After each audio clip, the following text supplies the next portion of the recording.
நீங்கள் ஒன்று பண்ணுங்க, தயவு செஞ்சு பெருநகர சென்னை மாநகராட்சி கிரேட்டர் சென்னை கார்பரேஷன் போர்டு எடுத்துருங்க. ராம்கி என்விரோ சொல்யூஷன் அப்படின்னு பேரை வைங்க. அர்பேசர் சுமித்னு பேரை வைங்க.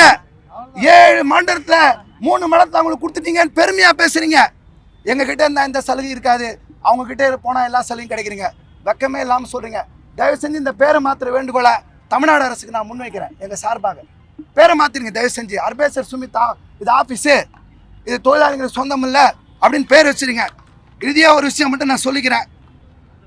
தமிழ்நாடு முதல்வருடைய தந்தை முன்னாள் முதல்வர்கள் அவர் பராசக்தியில் ஒரு வசனம் எழுதியிருக்காரு. மடி நிறைய பணமும் மனம் நிறைய இருளும் உள்ளவர்களால் எளிய மக்கள் ஓடினான் வாழ்க்கையின் எல்லைக்கே ஓடினான் அப்படின்னு சொல்லுவாங்க கோர்ட்டில் நின்றுக்கிட்டு. அதுதான் எங்கள் நிலைமை. எங்கள் வாழ்க்கையோட எல்லைக்கே நீங்கள் ஓட வைக்கணும்னு நினைக்கிறீங்க. ராமி ரெட்டிக்காக, ராம்கிக்காக ஒருபோதும் நாங்கள் விட்டு கொடுக்க மாட்டோம். ஆகஸ்ட் 15 சுதந்திர தினம், அதுக்குள்ளே எங்களை தூக்கணும்னு பார்க்குறீங்க.